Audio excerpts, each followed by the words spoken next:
prepares to live stream. I'm going to pour a tiny bit of tea. This webinar is being live streamed. Hello, denizens. My dog Pongo, if you're live with us on the stream, you can see my dog right there in the corner. He's desperately trying to get into this office, but he will not succeed.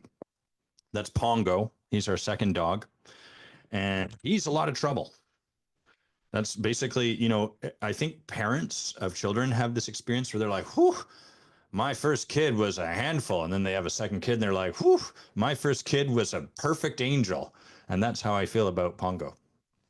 Oh, well, that's how it goes. That's why I try to avoid making any statement whatsoever, like avoid passing any kind of judgment at all on parents, because I don't know. And I imagine that they do know. And it reminds me of this Louis C.K. bit where he says, when he was younger and didn't have kids, he'd be walking through a mall and he'd see a kid crying and he'd look and he'd think to himself like, boy, what did that horrible parent do to that innocent child? And then once he became a parent, he says he'd see the same thing and he'd think, boy, what did that horrible child do to that innocent parent? And so yeah, try to avoid casting any judgment lest it come around and get me. I'm gonna introduce a whole bunch of static for a moment as I adjust my mic. There we go. I've sorted that out. I'm going to start with a sip of tea. Let's sip tea together. We've got a really good guest today, a vaunted and esteemed guest, because Michèle, our guest, is not, I'm not going to coach her. We're just going to talk shop. And that's a rare thing here. I get maybe 3 or 4 guest requests each week, and they're always super, the email is always about how they're super inspiring and they want to come on and talk, and this is how they'll benefit the audience. And usually they're fine people, but they're not really willing to go very deep or be really vulnerable. And so I always tell them, yep, come on the show, be coached, happy to have you. And most of them say no. And so it's rare when I have someone, like the last time was Hans, this time we've got Michèle. We really gelled. We met at an event I was talking at, and so I'm eager to have her come and just talk about full expression and ontological work, whether that's what we call it or not, all of those sort of things. Before that, I'll share a little bit like what's been going on for me this week. The big thing is that one of the things that I'm trying to do and have been trying to do for quite some time is build like a community. And what I crave in community is a space that's active. That's the first part I want. I want a space where people are talking, where there is like some degree of ontological conversation happening. Now, all I mean by that is like something below the level of the surface and complaining about what's going on day to day, like more sort of like distinguishing for ourselves, like, hey, this is going on for me. This is what I can distinguish for myself. Like, I want us to learn by virtue of sharing our own work. And, inside that space, I'd love for people to be able to ask for and get support, to offer support, to have, like weekly calls that are like in service of accountability, or weekly calls or a writing group, whatever, but really a community of people that are really committed to being engaged in their own work and then sharing from that place, as opposed to more commonly what I see is like, I've done my work, I'm awakened, now let me help you. So it's kind of like a community of experts experting on each other rather than a community of almost like committed students. So anyhow, I'm really eager to create that, and I've tried like a bunch of different ways, and it tends to flop. And so I'm looking at this with my coach. What's going on? Where am I getting stuck? What can I distinguish? And there's a few things I can distinguish, but the big one is that growing up, I often had this experience of exclusion. Like people didn't want me at their party, and I have this memory in grade 5 of coming to school, and all my classmates were talking about like the party they were at and like the dancing Mark did and stuff like that. And I was like, I didn't get to go to that party. Why are we all talking about it? And I wasn't there. And so throughout my life, this has been a theme, and it kind of exists like this internal story that um, people don't want me to come to their party, and they're not interested in coming to mine. And so the way I learned to compensate for that story was to get really good at just doing stuff by myself, being really good at like having a great time alone, being really content, going deep into my own passions and pursuits.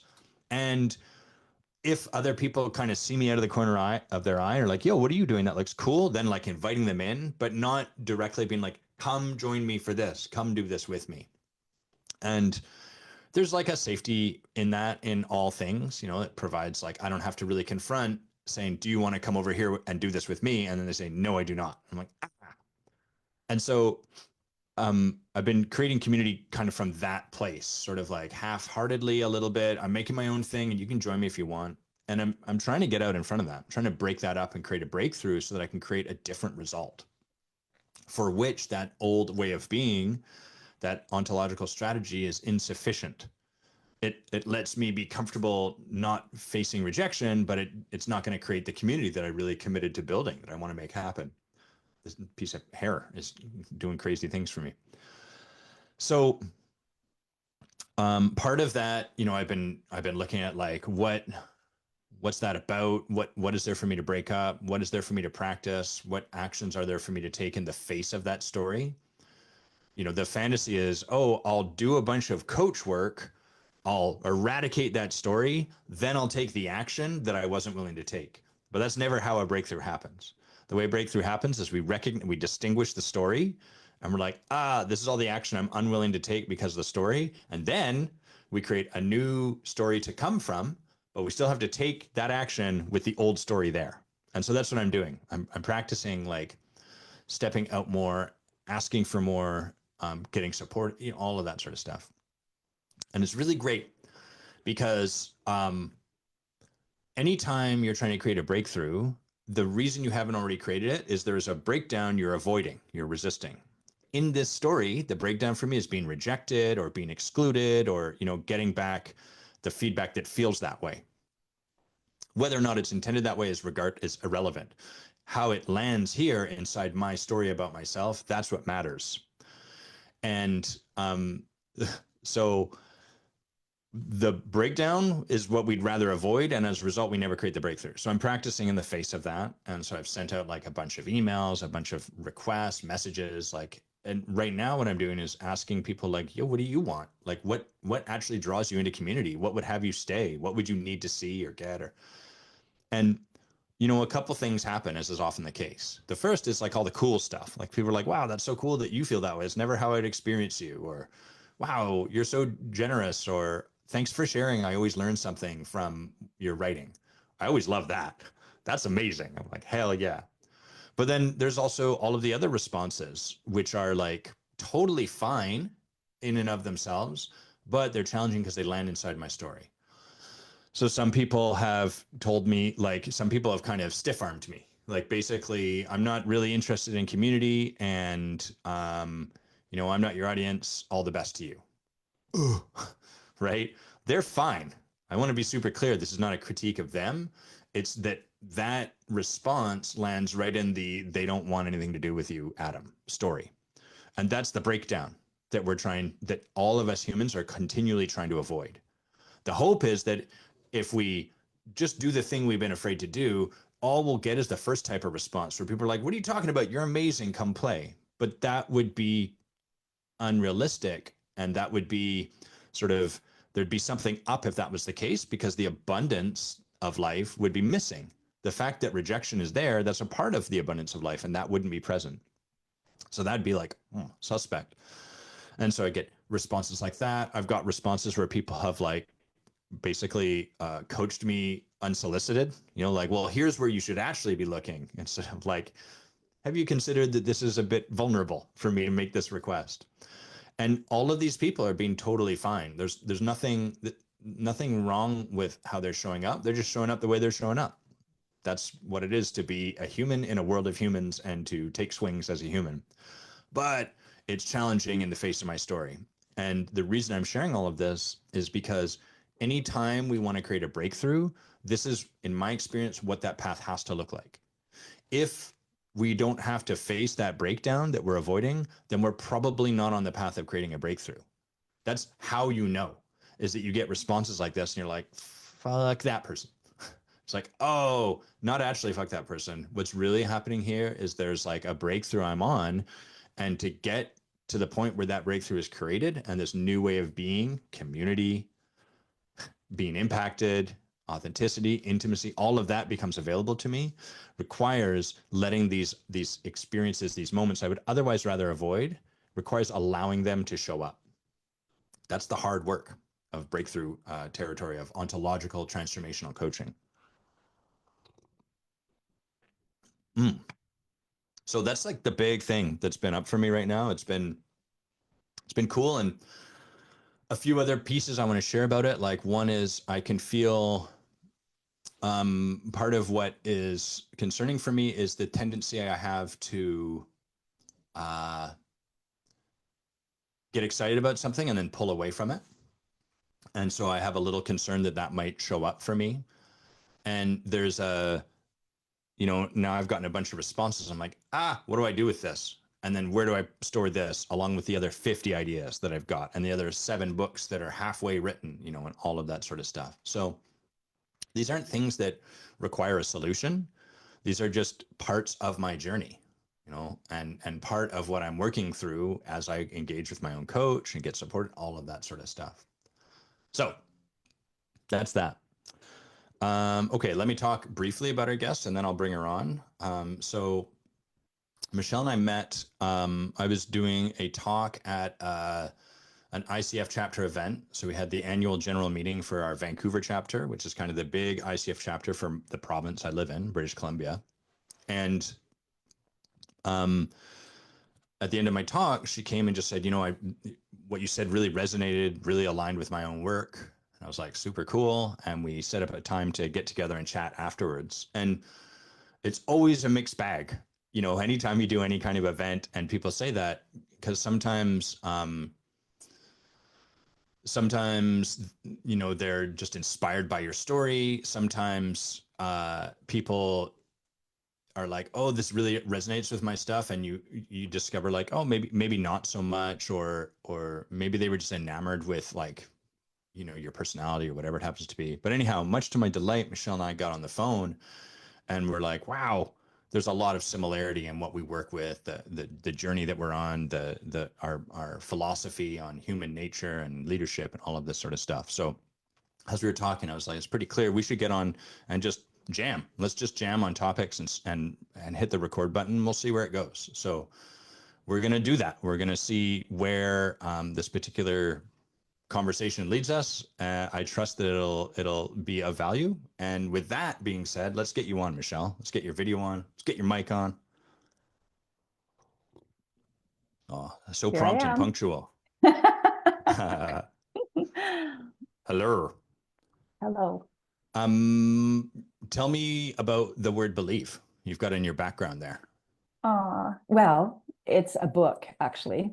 That's a book? Really? It's a book. It's a little book. Yeah, it's a little book. I won't get it, but it's a little book. It's just a little book. And it was actually a gift from my brother on my 50th birthday. Oh, cool. Yeah. Have you read it? Oh yeah, it's just little quotes. I'm cool. attached to my computer. So yeah, you can't get it. I got it. Cool. But yeah, no, it's just little quotes that it's inspirational quotes, and so it's a light, easy thing, but it's just just a nice little reminder over my shoulder. Cool. Have you read the book Illusions by Richard Bach? Oh yes, yes. I love that book. A few times, yeah. I'm gonna detach myself one moment. Just stay tight. Okay.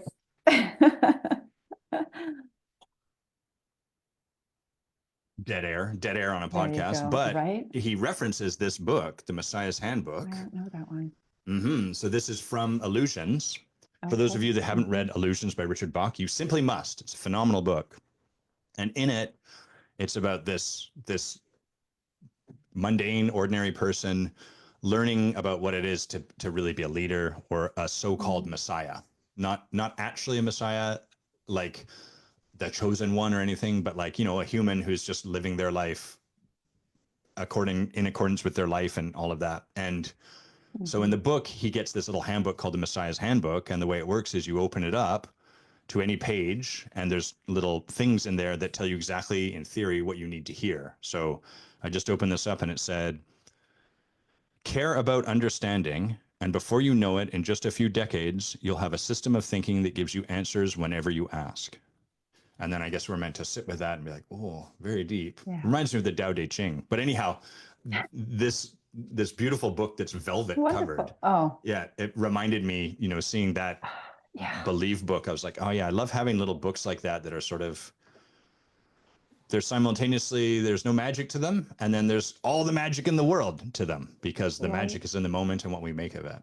So interesting that it's velvet as well. That's so tactical in Yes. terms of setting the environment for you to go to a different place just by picking it up, right? Yes. That's really neat. Thank you for sharing that with me. I'm going to go looking. Yeah, you can they still make them, but I think it's much harder, because in Illusions he talks about how the book is velvet covered. But I don't think they publish them that way anymore, which is such a missing. Now they just have staple binding, which is not as cool. And like, No, come on, we need the full thing. I agree. There's there's a certain loss in that, Yes. because the craft has a few dimensions, and the book itself is not the only dimension that has the impact, right? Yeah. Yeah, exactly. Interesting. Oh, amazing. So tell me, Michèle, let's start here. Like, tell us a little bit about your journey that got you to this point. You can be as verbose or as succinct as you want. Okay. Well, when I was in the womb, no, just kidding. Won't do that. So my story. So I grew up in an entrepreneurial setting, primarily in real estate, construction, and on the surveying side of engineering. My mom was a nurse. My father bounced around. He had lots of entrepreneurial ventures of various sorts. And when I was in my late teens, early 20s, I had my real estate license. So I was selling real estate. Prior to that, we had my brother and I had a little entrepreneurial venture. We ended up being the top distributors in Canada for things that you sell out of a catalog with 10-cent margins. And we were the top distributor. Like consumers distributor kind of thing? It was called Regal Stationery. It was like kitschy stuff. It's not around anymore, but it was little salt and pepper shakers in the shape of, chickens. Stationery, that kind of thing. It was a thing back in the 80s. How did you sell those? Like, did you go door to door, or what? How did you do that? Yeah, we went door to door, but it was through a catalog. And like you, I live in Vancouver, North Vancouver, was where I was raised, and we blanketed North Vancouver. So we had I think they came out every quarter. I can't remember now, it's been a while. But I think the magazines the catalogs came out every quarter, and my brother and I would distribute the entire North Shore with catalogs. So my dad would drive. What, knocking on the doors? No, we were still in school. So I was, I think I was in grade 10 or 11. So I was 15 or 16, and my brother was 3 years younger. So my dad would drive us down the street at 5:30 in the morning. He would be in the middle of the street with the catalogs in the car in the trunk, and he and I would just walk down the streets and drop catalogs at every door at 5:30 in the morning, from 5:30 till 7:30, something like that. So we did that, and that was kind of our first venture. And so we had a client database of 1,200 people on using the old Apple computer. I don't even remember what it was called now, but we had a little database. Can I ask questions about that? Of course. So what happened? First of all, you dropped the catalog off. And then they just order, like, do they ever contact you, or is there a point where you have to connect with them, or how does that work? Yeah, beautiful. So this is where I started learning a little bit about differentiation, actually, which is my thing, as you know. But the catalogs that we dropped off, every single catalog, we had stapled a cover letter to it. And we always had a little marketing message, some kind of a hook, and we had pictures of my brother and I on there, but not as our teenage selves, as our babies selves. So smart. these little, so a little bit, this was all taught by my father, who understood this kind of thing much better than we did, certainly at the time. But anyway, so we had these pictures of babies. So that was kind of the hook. Yeah. Would you could you not buy from this smiling face or something like that? I don't remember, but anyway, so they got to know us and they knew we were kids. Okay, and, one sec, Michèle, let me pause. The dogs have summoned me. Bear with me. Okay, yeah, no worries. Get out. Yep, out you go. There we go. Thank you for that. You're And getting life pretty continues. efficient at it. Yeah, I bet. Looks like it.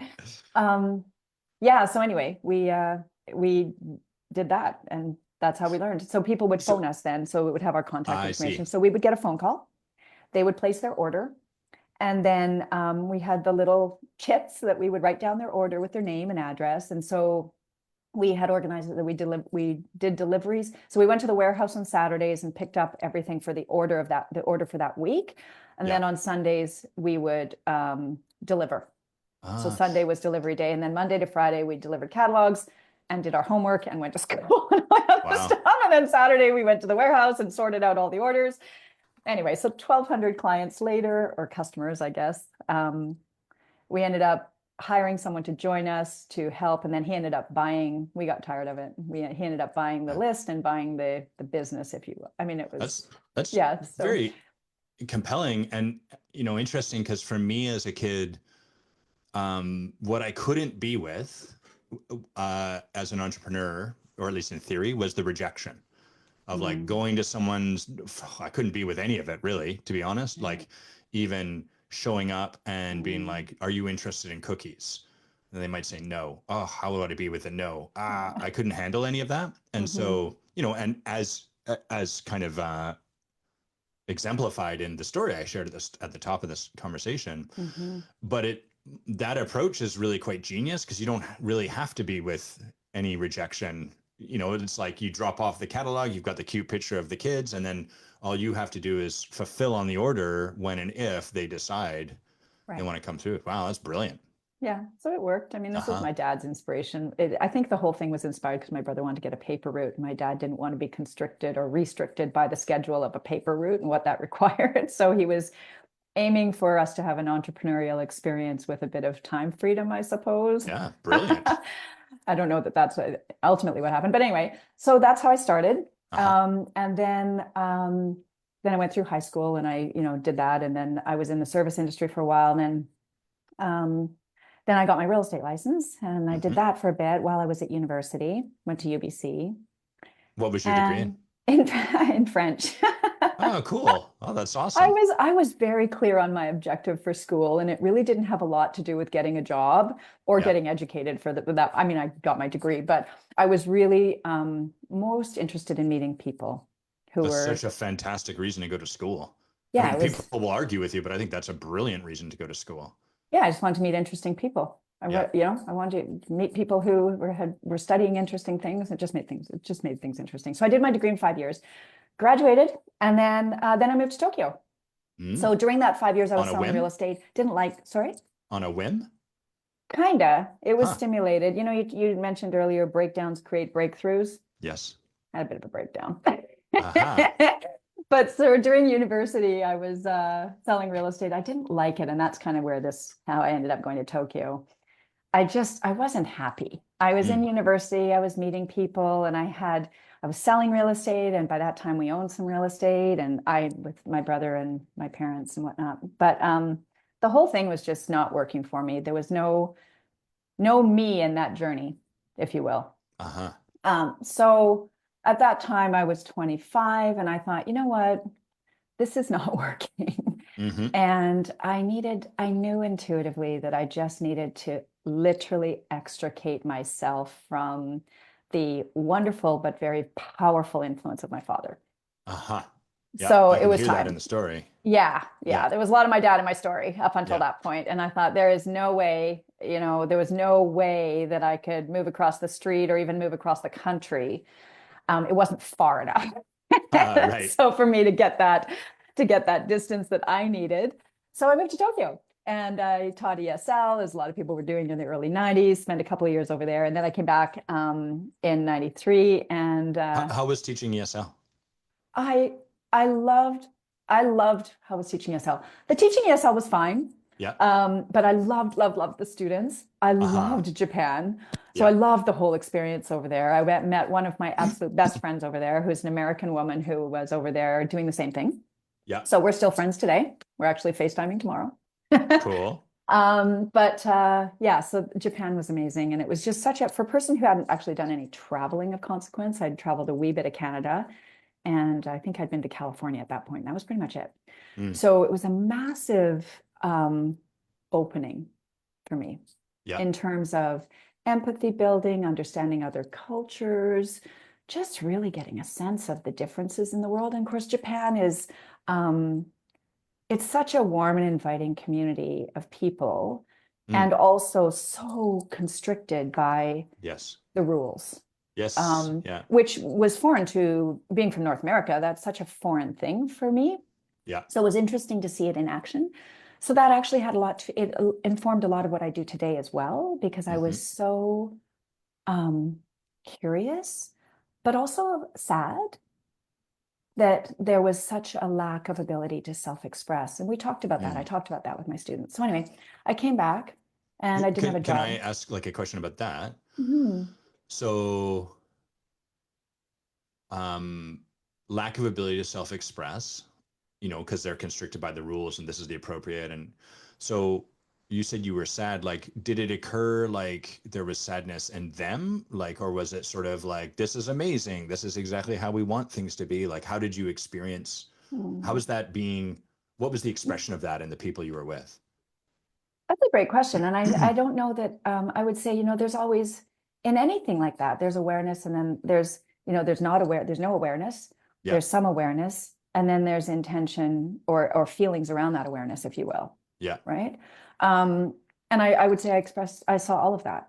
Uh-huh. I see. Right. So there were some students who were, or people, because I was working, my students were, my youngest, I think, was 13. So I was teaching adults. Yeah. My youngest was 13, but my eldest student was, I think, in her 80s.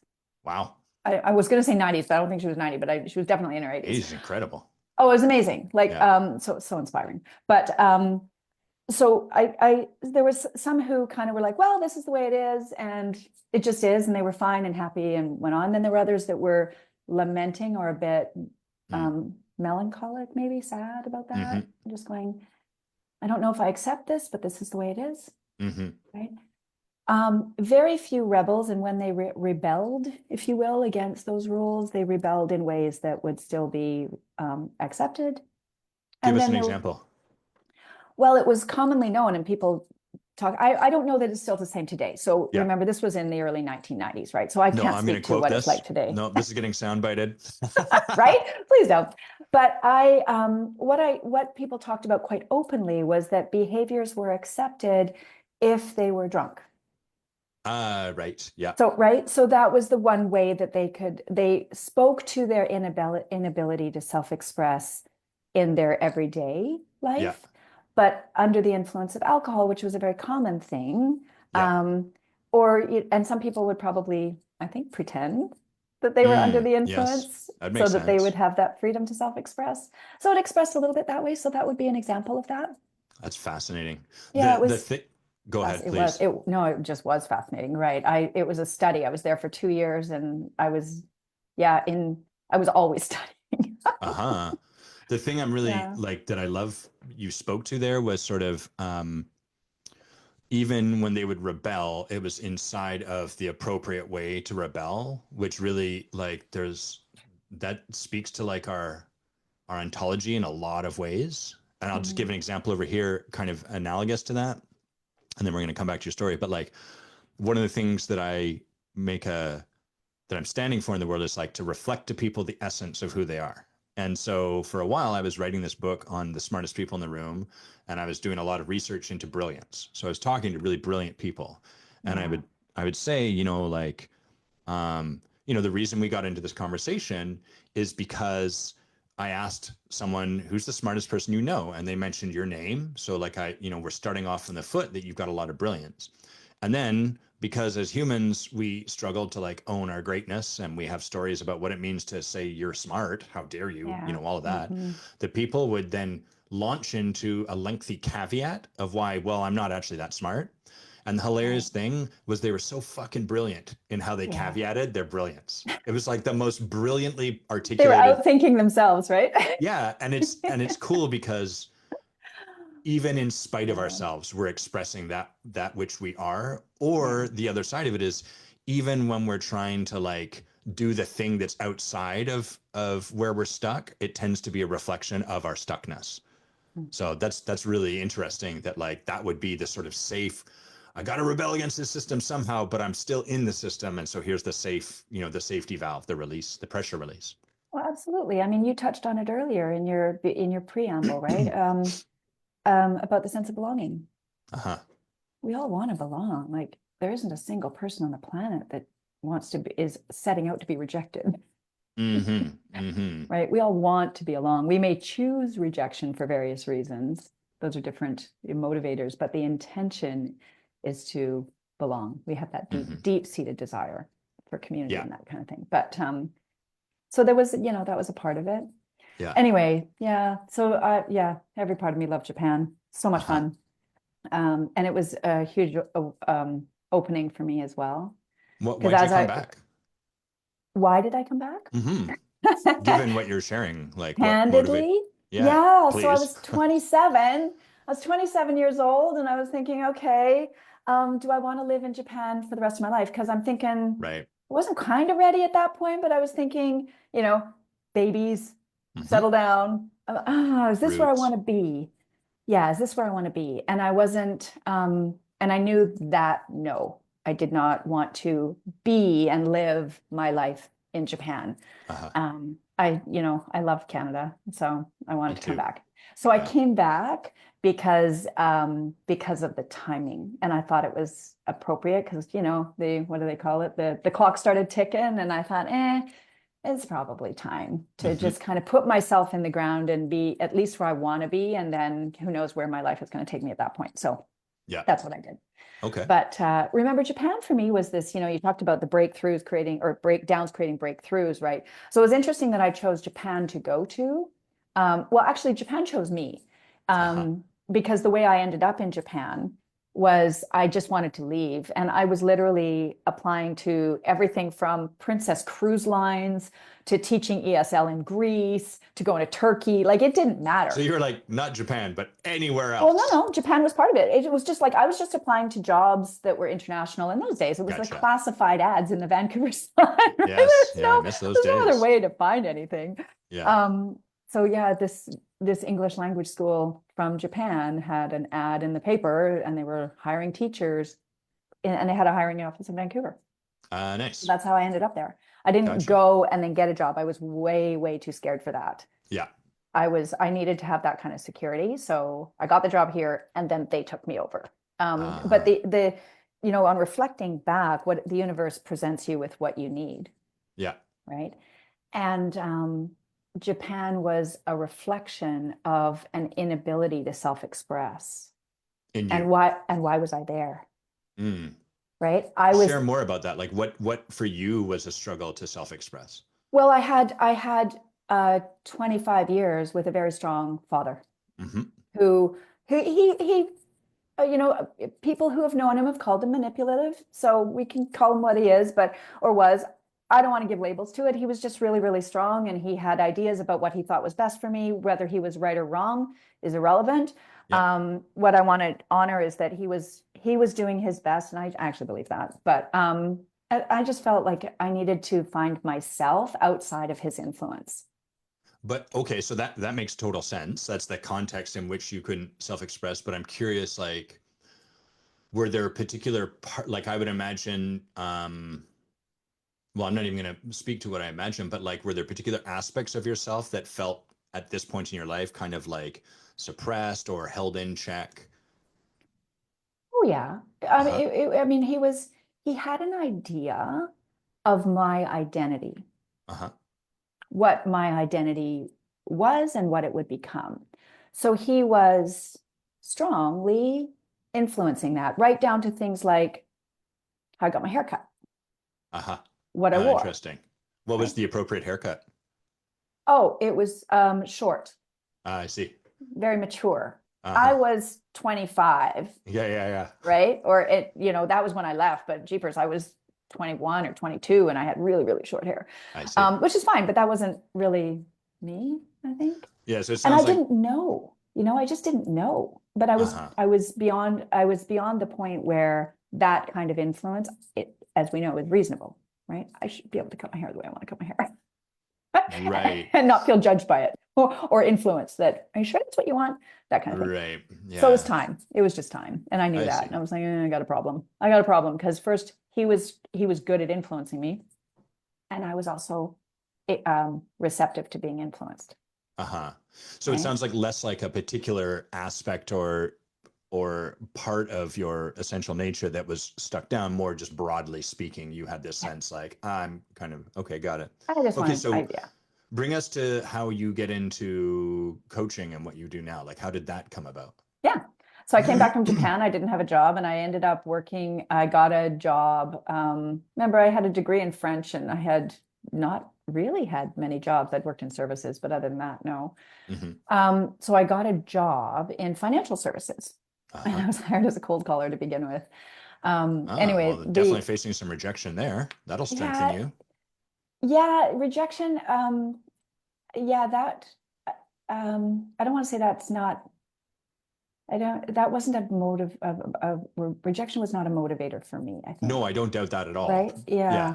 But more like I'm just sort of present to the fact that you would certainly get a taste of that. Oh, yeah. Not that you sought it out, but that. Well, yeah, you're cold calling. You get no more off. You get no 80%, 90% of the time, if not more, right? Yeah. Yeah, but that was fine. I got a kick out of it. I just did my script and I was like, okay, not for you. That's cool. Anyway, so I did my financial services journey and I was in financial services for 10 years. And ultimately I went from cold caller to, getting my licensing to be a financial advisor, to, do stock investing and that kind of thing. And then into high net worth planning. And that's kind of where I ended up.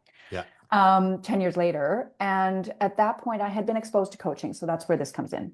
Through your organization for yourself? Through the work that I was doing. Some of my colleagues were being coached. Cool. And my office had, of course, in financial services, imagine it's still the same today, but some of the suppliers, mutual funds were huge back then. This was in the 90s, right? I remember it. So mutual funds were really big, and a lot of mutual fund wholesalers would come to our offices and they would do either coaching on various things, or they would run us through, best practices type stuff. So I had a lot of exposure to development, professional and personal development, if you will, in some format or another. And at the end of my 10 years, what was the catalyst was I was curious, and I actually took a 4-day introduction to coaching at Ericsson International, which was the art and science of coaching. It was a 4-day weekend, and I was curious. I just thought, I'm going to go check out this coaching thing because I've been around it for a while. So more of a lark than anything.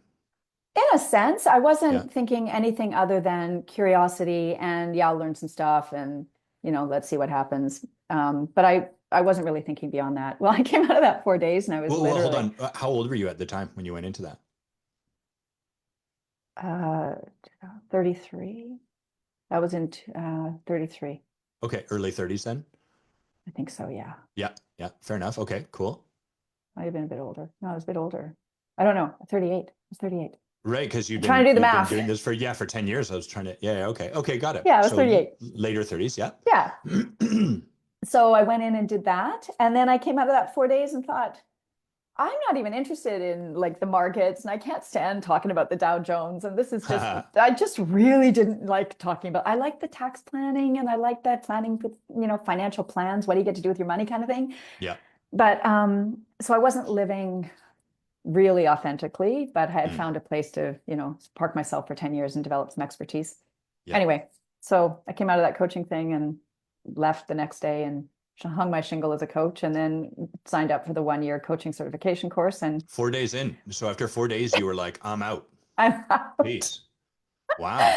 So I just left. Yeah. Was that, I mean, for a lot of people, that would occur as absolutely insane. Like, how did it occur for you in the moment, making that choice?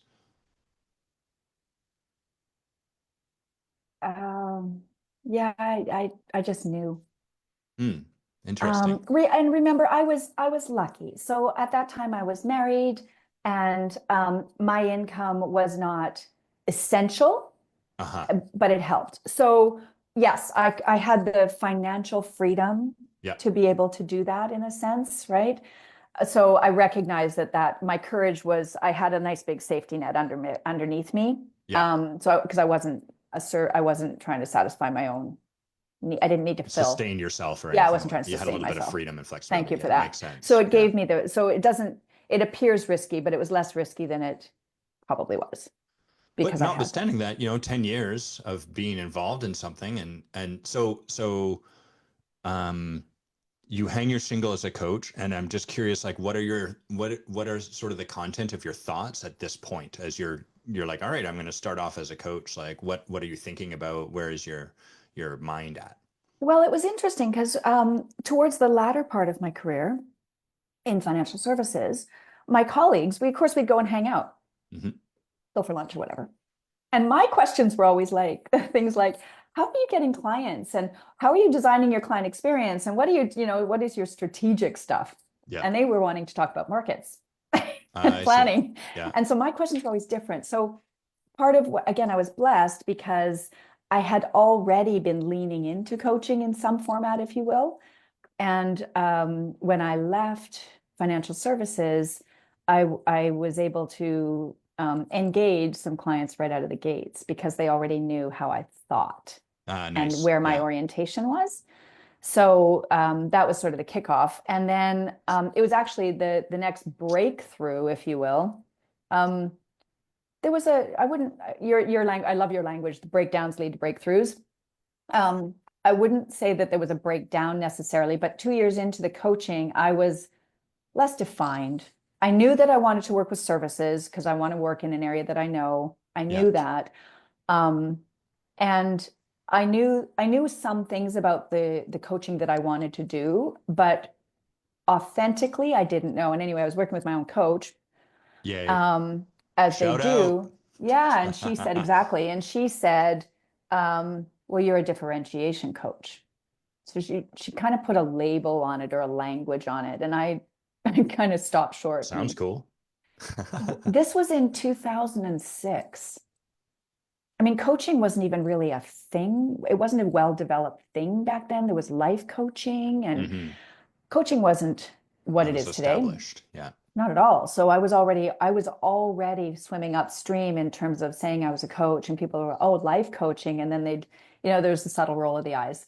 Yes, of course. Right. Back those. It comes with the condescension and inherent in that title a little bit. Yeah. So when she said differentiation, I was like, what the heck is that? And she said, I loved her for this. She said, well, that's for you to define, but that's what you are. So what it caused Here's me a word. Yeah, here's a word to play with, which I thought was really interesting. So it was an access point to new thinking, new perspectives, right? And as I started to dig into it, I better understood what that meant. So, 20 years later, well, whatever we are, 19 years later, I now understand what I do as a differentiation coach. So what do you do as a differentiation coach? What does that term mean to you now? Well, it was birthed by services having such a hard time expressing their unique value. Okay. That's the essence of it. Okay. And I had worked with, I'd worked in only services really my entire, except for the Regal stint really. But real estate, I was a real estate agent. I was in financial services. I worked in the restaurant industry. I didn't even talk about that, but I worked in the restaurant industry for 7 years as well. Highly, and particularly real estate and financial services, they're both very highly commoditized. And everybody's doing the same thing, saying the same thing, selling the same thing, and trying to position themselves as unique, and they don't know how. Right. Is that what does commoditized mean? There's dime a dozen industries. Okay. So if you go into a networking event, fungible. Every second person's going to be a financial advisor or a coach or a real estate agent, right? They're all the same. Indeed. Or a lawyer. They're all these highly commoditized industries, dime a dozen industries, I like to say. Yeah. So, and that was what I saw. For me, back even when I was in financial services, it was so obvious to me when advisors were the things they weren't positioning in their talent and their skill set and what they were good at, that they were not positioning and they were positioning what everyone else was positioning. I see. And I just saw it. Why aren't you selling this? Because that's the thing that you excel at. Why aren't you highlighting that? So that's in a nutshell. So differentiation in the work that I do is really about understanding how to turn your uniqueness. This is where belonging comes in, right? Because if we're unique, we're standing out and we're immediately outside the group, Uh-huh. the community. So if we're standing out, we're isolating ourselves as different. And Yeah. that's terrifying for humans. We don't like doing that. We don't like to be different and isolated or Yeah. rejected or judged, etc. The list goes on. Yeah. Flavors Right? of the same thing, the Yeah. underlying thing. Yeah. Yeah. So what I saw was, yes, it is incredibly difficult to be unique unless we can attach value to that. Okay. If we understand the way that we self-express, our experiences, our talent, our natural, the skills that we've acquired, how we think, all of that stuff, our natural self, if we learn to bring that forward and turn it into value, well, now that gets really interesting I see. and much So, less scary. so you're working with people like when I'm just trying to pull this together. So like differentiation, meaning how does someone differentiate their value or what they have to offer to the world? That's Yeah. kind of what's happening on the surface. Yeah. And then it sounds like ontologically, like in terms of what you're dealing with in the background or in the terms of their being is like the stories or the reasons or the resistance they have to standing out. Sort of, in Japan, they talk about the tall poppy syndrome. The tall poppy is the one that gets cut, that kind of thing. Yeah. Am I tracking correctly? Yeah. I mean, how many people do we know, professionals, who have two lives? They have their professional life that is differentiated per se, and then they have their personal life, which is drastically different in the way that they show up. And what's happening is the differentiation, if you will, in those settings is more of a marketing tactic, if you know, a marketing thing. And it's not an authentic expression. Right. And insert like that's, I'm not speaking to products at all because products is not my zone, so I don't even go there. But if we're talking about services, we're actually differentiating the way we create value in our industry or expertise. And it's always unique. So the experience that we create, the path that we design, the priorities that we have, the perspectives we bring in, if we highlight those, then we can not only authentically express, which means we're always in alignment and confident in that, because we don't have to be different. Not only can we do that, but we can also tap into that to emphasize the value and to create more value from that, because now we're understanding the essence of it. Interesting. So I think I understand to some extent what you're describing. What do you find, like, where do people tend to get stuck in this process? Oh, it's always more or less the same thing. I can't say that, I can't do that, I can't be that, because I will lose clients, I will lose opportunities, I will lose my license. Right? I will lose something. And what's the process by which you support them to move through that? Well, you probably will. You probably will lose stuff. Right. And so normalize it. And what will you gain? Like, who do you get if you so for example, here's a simple story, but a client I worked with many years ago now, strong female, she's quite expressive, very bright, strong opinions, a natural advocate, she can't help herself. And yet at that time, she felt like she had to take on more of the traditional or stereotypical female role. I can't be a strong advocate. I can't have strong opinions. I can't have that kind of voice in these relationships because I will lose clients or not attract clients, right? So what we talked about was, what does it look like when it's valuable? How does it feel when it's valuable? When you're doing that, what are you trying to create? And so what happened, as it does, is she kind of toyed with it and played with it and learned that the more opinionated and the stronger she was with her advocacy and her desire to support change, Yeah. the more her clients leaned in. Yes, some left because they didn't like it. It was too much for them. Right. But she ended up with clients who were more dedicated, who were more engaged, who were referring her people, who were her community that she could wrap her arms around and say, yeah, you know what? These are the people who value the way I create value. I see. So do you find people have a lot of or much resistance to that process? Most people do. Uh-huh. And what does that look like? Coaching. Well, sure. I mean, that's how we support resistance, right? So What are you asking? I'm not sure. let What me you're give you an asking. example. Like, so what I'm hearing in your describing, like the way I would talk about that is you're supporting them to get present to what's possible if they were to take this on, as opposed to getting caught on like, sort of like, I want to ride this bike, but Michèle, I might fall. And it's like, okay, but what would be available if you could ride a bike? Oh, I So see. Okay. that's what I'm hearing you're kind of doing is supporting them to get their attention on, what might happen.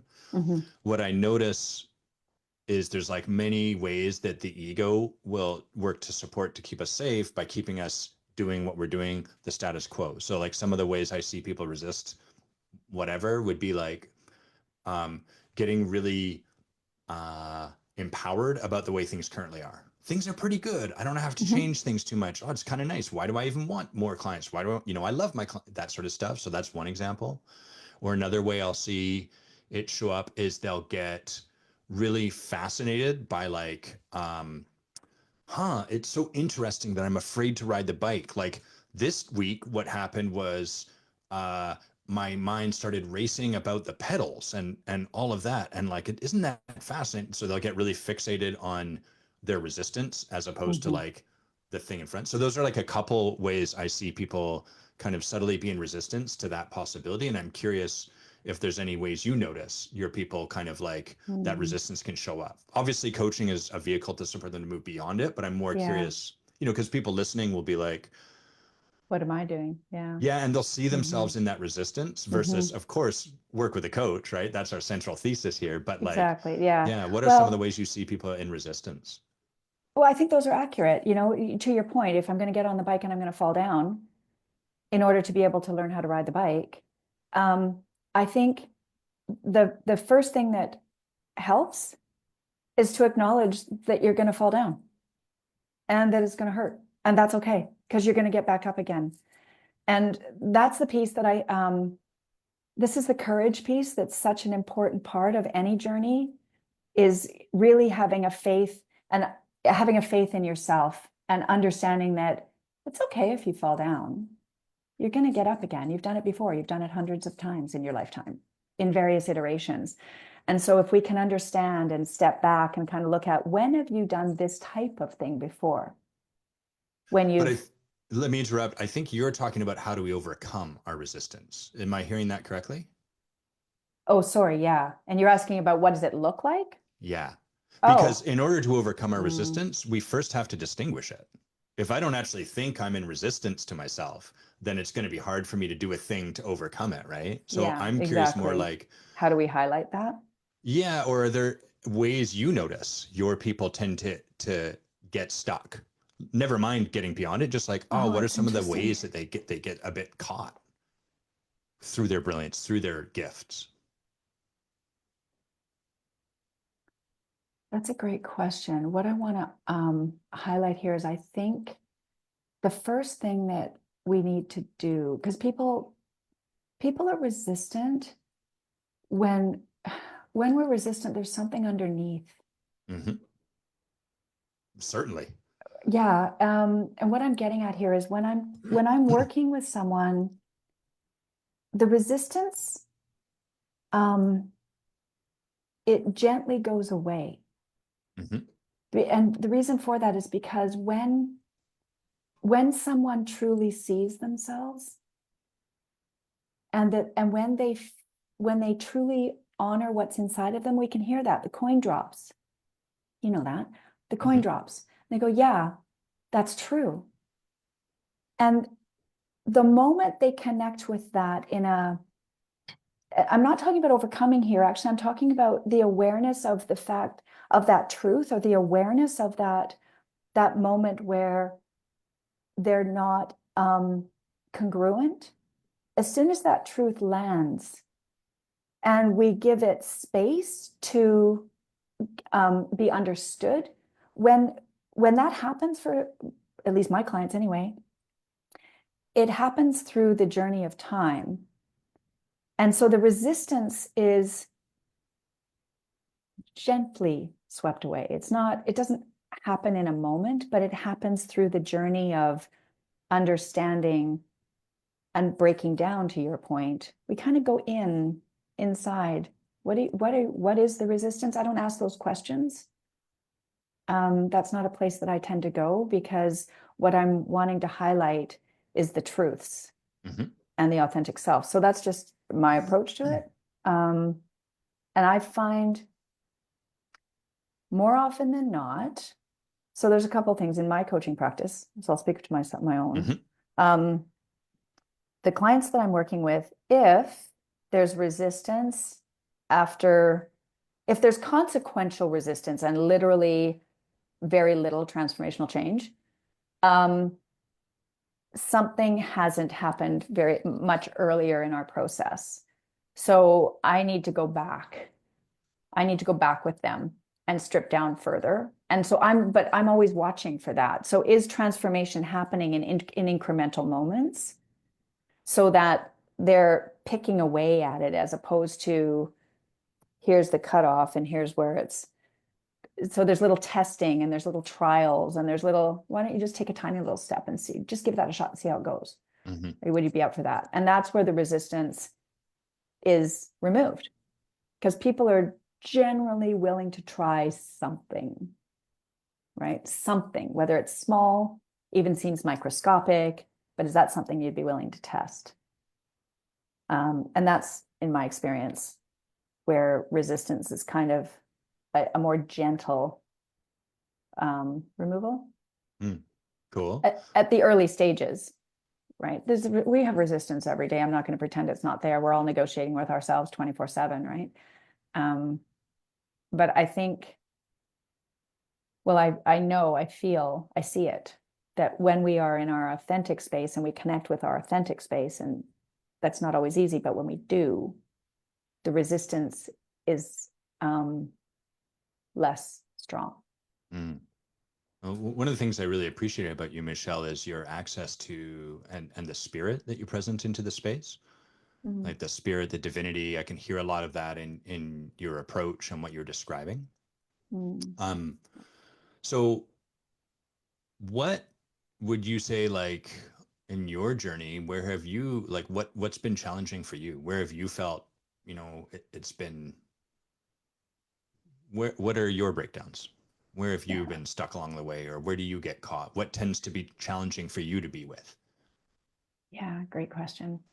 Yeah, we're all, like I said, we're all facing our own mirror every day. I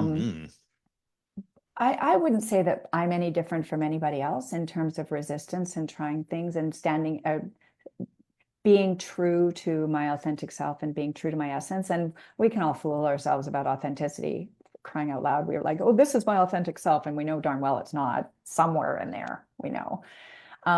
So where I tend to break down is I know now that when I break down, it's when I'm pushing for something that's disingenuous. It feels wrong, and I know it, and I'm pushing against it, and there's this internal tug where it doesn't feel right, but I think I should. This is what we talk to ourselves this way, right? I should, because I need to, because I have to, because I want to, because, but not necessarily I feel. What's the because that tends to show up for you? Like mine is because then I'll what do I have? Because then I'll succeed, because then I'll be admired, because then I'll be safe. Those are some big ones for me. Yeah, beautiful. I mean, we're touching on layers of Maslow's hierarchy, for those of us who are familiar with it, right? Going from the basic physiological needs at the bottom of the hierarchy, and then we move into the psychological needs, which are love and belonging and self-esteem, and then we move into the self-actualization. And most of us who are going to be listening to this call are probably fairly well satisfied at the physiological basic needs. Our psychological needs are probably, and I'm certainly in this place for sure, where we tend to hit challenges is when we're trying to solve either belonging or self-esteem issues. And for me, it's less about belonging for me, but there's definitely a piece around I want to be, where I bump up, I want to be seen as masterful. I want to be respected. So there's these self-esteem issues. So where I want to do this for this reason, which is of course always the wrong reason, right? But it's the thing that might motivate a behavior that is incongruent with the authentic self.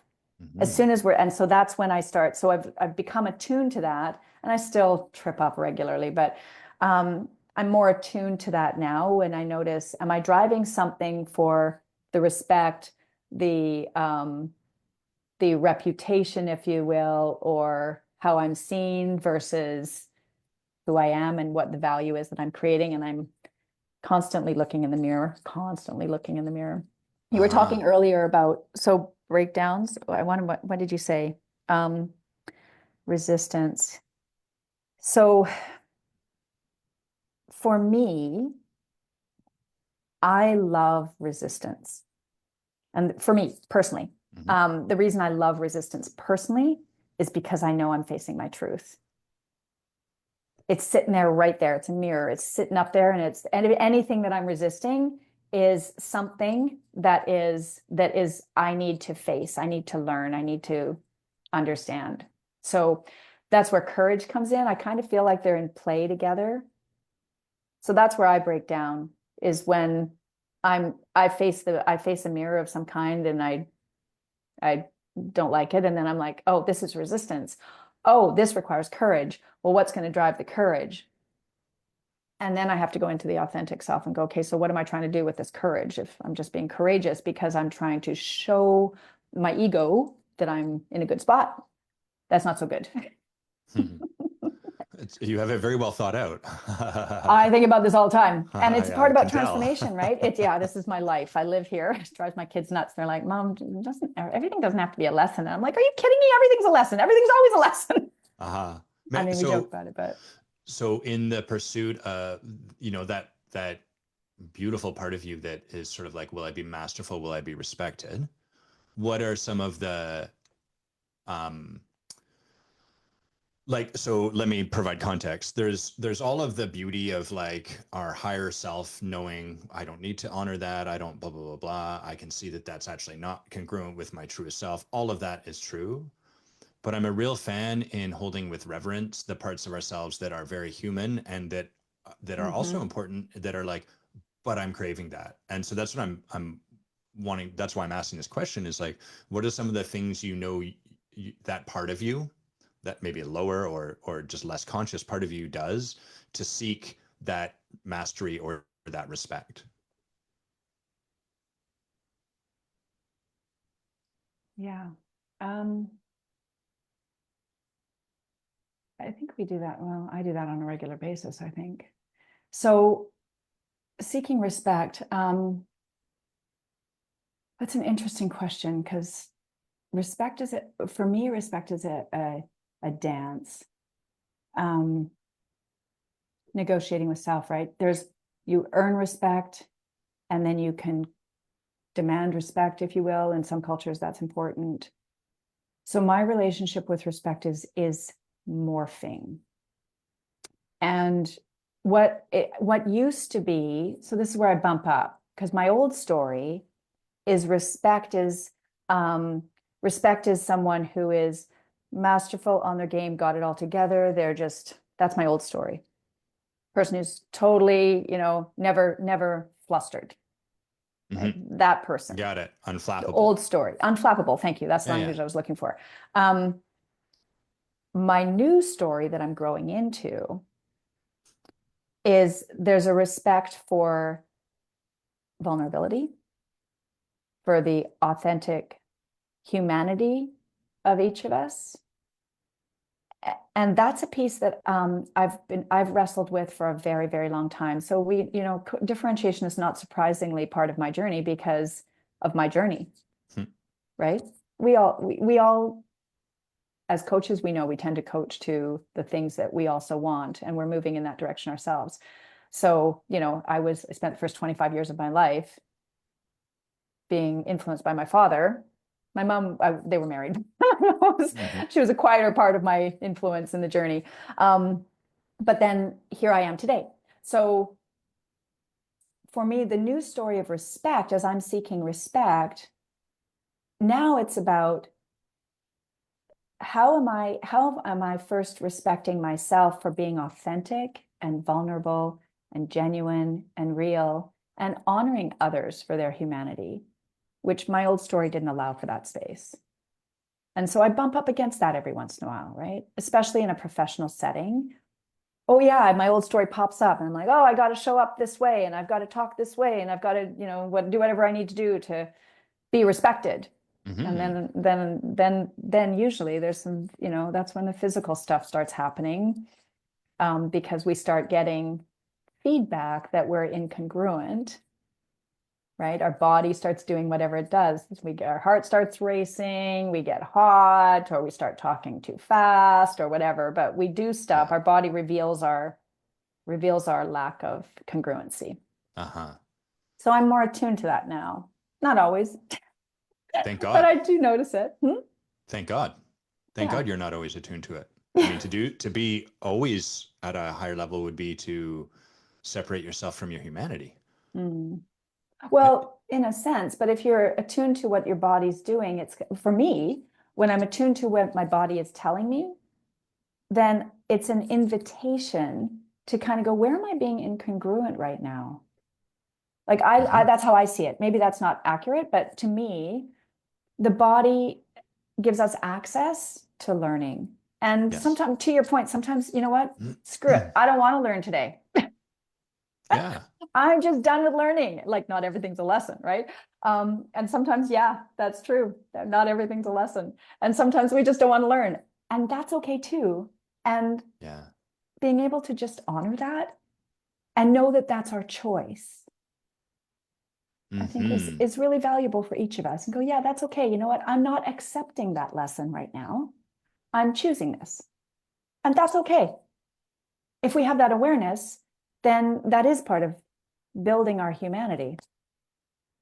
If we're doing it unconsciously, then we're not in a position of choice, so we're not designing. And I think we have opportunities there. So so I have we could call it like a philosophical belief maybe, and let me put it into the space and then see if that aligns for you. So there's two, we'll overly simplify it, but there's kind of like two parts of ourselves. There's like our higher, big I, whatever it's called in many different things, that higher part of our consciousness, the essence of who we are. And then there's our lower level self. And our lower level self is designed to, as you put it, acquire what is needed on the Maslow's hierarchy of needs to survive, to be safe. And what I notice is that a lot of coaching, a lot of leadership, a lot of self-development is kind of subtly engaged with destroying on some level that lower part of ourself, or maybe destroying is the wrong word, but like transcending it and leaving it behind, as opposed to making peace with it and integrating it such that it can exist with reverence and holiness and love and all of that.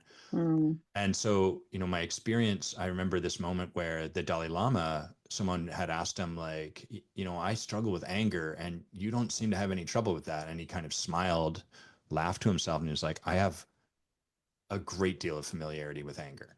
And it's not that he doesn't get angry. It's just that his capacity to recognize it, to hold it with grace, to move beyond it, but also to allow it to exist is greater. So my philosophy here that I'm speaking to is that I believe we have to be able to allow space for both these sides of ourselves, for the higher side, but also to not to eradicate that part of ourselves, but to really like, yeah, when I get scared or when this, that also is part of who I am. Does that Yeah. align for you, or do you have a different perspective that you'd like to offer? No, I totally agree with that. Okay. I Okay. totally agree I with that. wasn't totally clear if that was there or not. Yeah, Yeah. no. Thank you for offering me the chance to clarify that. No, I totally agree with that. I think that if we can say, I'm angry, or I'm frustrated, or I'm excited, or whatever the emotion is that's going on for us, then it gives us space and allows us to be with it and navigate it more intentionally. And I Can't leave a don't, place until we've been there. right. Yeah. And that was part of, I mean, going back to my Japan story, I was um, I was building empathy while I was experiencing my students and my friends over there, because they were in a place that I couldn't understand, right, about the freedom of expression, for lack of better language. So as I was learning about that, my empathy for what might that be like how is that for them, and how do they experience it? And and I think to a large extent, that's where differentiation really started to rise up for me, because as I saw I'm going to be a little dramatic, but the anguish, the internal anguish, right? Well, and however that was expressed for people when they didn't feel seen, understood, heard, and have the capacity to just be okay with whatever. That was really enlightening for me, and sad. I was sad. Not for individuals necessarily, but in a sense, I was kind of sad for humanity. I tend to think that way. Yeah. I was sad that why is that? Like, why do we feel, or why are we built, or why is our culture structured, or whatever? I was asking a lot of questions around what is it about this whole self-expression and freedom of expression that's either expressing in unhealthy ways because it's pushed down and then it comes up, or whether it's showing up in different ways through disease, or showing up through broken relationships, or what have you. There's so much going on there. Yeah. So yes, I absolutely agree that we need to allow our humanity to be. And you know what? In large part, that's, again, with differentiation, that's what allows us to connect with our people. It's interesting. I think like a lot of what I notice moves us out of incongruence, always justified internally by the mechanism, our survival mechanism, our ego, whatever. It's always, there's a reason for it, a valid reason that's been backed up by evidence, which is part of why it's so innocent and pure. But like, what happens is we tend towards an over or an under expression of something in our incongruence, is my experience, both of which are in inauthenticity or in incongruence, to use your words. And so it's interesting because what I'll notice is like certain cultures like Japan or North Korea at the extreme, right? Like really create a lot of underexpression. And then cultures that their bias is towards overexpression will look at that and be like, look how unexpressed they are. But then people in the other cultures look across and are like, look how incongruent they are. They're like doing all of this stuff. They're shouting it instead of just being their natural self. And it's so fascinating that like we can see the current other people are in, but not the one we're in. It's very, very hard to see that. And Totally. something that Jess just shared in the chat here that's really interesting. Two things. Yes, dog, I got it. Leave me alone. My puppies are trying to get in. They really want to be a part of this conversation. They're like, we love ontology. Super interesting. Jess shares one. She says one of the things she does is lower the pitch of her voice to sound more masculine and therefore more authoritative. Thanks for sharing that, Jess. I can so relate to that. My version of that would be like less fun, less playfulness, less fun. And I would get very like, whoops, very businessy in my situation. None of the playfulness of Adam is present when he's trying to like be authoritative. Right. And then the other thing Jess shares that's really interesting is she says, fun fact, what's known as Maslow's hierarchy was actually taught to him by an indigenous community he apprenticed with. And then Oh my for anyone gosh. that wants to look that up, she put a link in the chat to, I guess that's a part of Hollyhock. She learned that there, which Amazing. is local here. Yeah, super fascinating. And Yeah, I didn't know that. not that Hmm. surprising, you know, like so much of our wisdom comes from Yeah. these cultures that have been around for millennia and have all the wisdom in the world, but it doesn't look the way we need it to. And so we're like, let's take Yeah. that and fix it. That's at the front of that concept, the Four Agreements. Mm-hmm. You know Yep. that book where he talks Yep. about Don we're Miguel all, Ruiz. yeah, the construct, right? We're in a construct and our Yes. life, yeah. What's the construct that we're in? Yeah, love Yeah. that. He calls it a dream Mm-hmm. in that book. Mm-hmm. In my lineage of work, we'd call it context. But I mean, that is what humans do is and that's, you know, the heart of Viktor Frankl's book. Mm-hmm. We can take everything away from someone except their ability to choose how to relate to what's happening. And therein Right. lies, you know, our capacity for our power as Yeah, individuals and humans. We're exactly. just coming to the end of our time. Michèle, anything in particular you want to like that feels important to share about your work or about like, you know, what's something you want to leave people with? Oh, wow. There's so many nuggets in this I'm conversation. sure.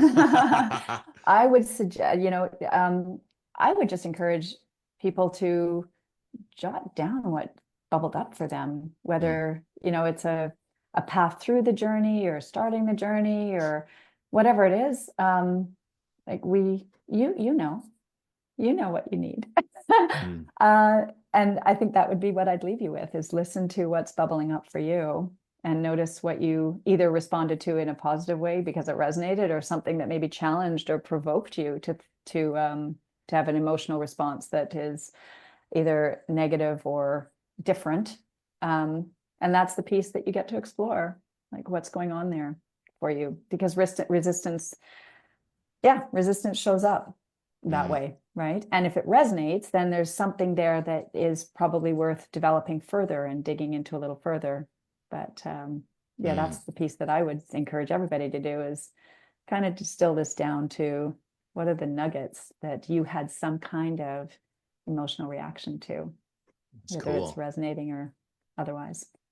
The thing present for me is like you talked about like a body reaction, you know, our Mm, body physically will tell us when we're out of congruence. And oftentimes I notice people, myself, all of us, many of us, will say things like, I don't like being around people like that because I feel drained around them. And, mhm. or I don't want to put myself in that situation because I'll feel frantic and harried. That's I'm going to assert, and Michèle, correct me if I'm wrong, but that's the physical sensation Michèle's talking about. And we attribute Mm, it to the external thing, but it's actually your internal system telling you, hey, you're actually out of alignment in this moment. You can bring yourself back into alignment and have a different experience here.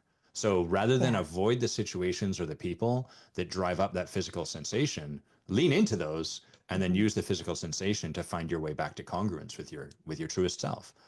mhm. Uh-huh. Yeah. Cool. Yeah. Very cool. Amazing. That's Yeah, awesome. Yeah. yeah. Thank you. Michèle, where do people find more about your work? Where do they discover about you? What do they learn about you? You can find me. I'm most active on LinkedIn and YouTube. Got a YouTube channel. Mm, So just with my name as the handle, Michèle Soregaroli. yep. And our website is transformationcatalyst.ca. I'm going to Canadian. put these in here. So transformationcatalyst.ca. I make sure I Yeah. got that right. That's with a Y. Yes, it is. Yes. Yeah. Thank you. Transformationcatalyst.ca. Yeah. Yeah. Cool. Thanks for And asking. what kind of people like are you primarily working with these days? Oh, I love working with professional advisors and consultants, those Mm, who are challenging status quo or want to or trying to. They envision doing things differently.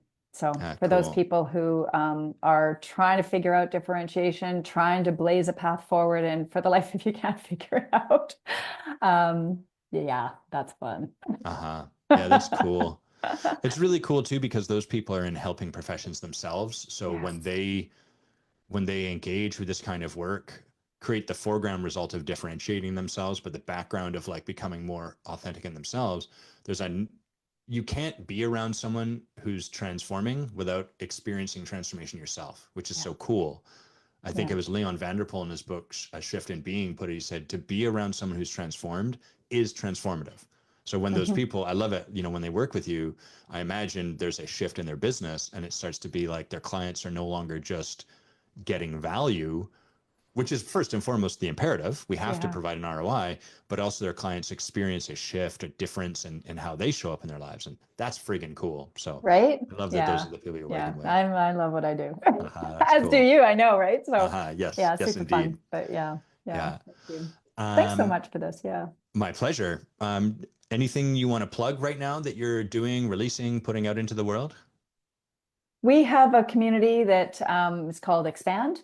Mm-hmm. It's an intimate community of a few professional advisors and consultants and whatnot. And we're having conversations like this every day. So, Cool. or a couple of times a month. But if that's something that anyone would enjoy, then that might be something that would be worth exploring. And I'd be happy to have that conversation to see whether it's a fit, makes sense for you. But Cool. So they reach out to you directly. yeah, reach out to me ask about that. directly. Awesome. Yeah, Yeah. cool. Yeah. Things that yeah. I will plug would be the intensive. Y'all have heard me talk about it plenty. That's May, I think, 23rd through 27th here in beautiful Victoria, British Columbia. Michèle lives just across the Georgia Strait. She can attest to how gorgeous this part of the world is during May. It's absolutely stunning. And we're going to be doing awesome work, a lot of this kind of work that we've been talking about today. So you can go to evergrowthcoaching.com/the-intensive. Does that? No, it doesn't expand. I'm going to type it in here so you can all hear me type on the podcast. And if you're watching us, get it in there. There we go. So come check that out. If you enjoyed this kind of podcast, if you enjoyed like more long form content like this, please let me know. Send me an email, adam@adamquiney.com. Let me know, like, I really like those sort of interviews. I prefer it when you're coaching. I want you guys to discuss this sort of stuff. Anything you can share like that helps us so, so, so much. And thanks everyone for tuning in, and have an amazing weekend. Now, Michèle, what happens is I try to clumsily end the live stream and you and I stick around to say goodbye. All righty. All right. Bye, everyone. Bye, everybody.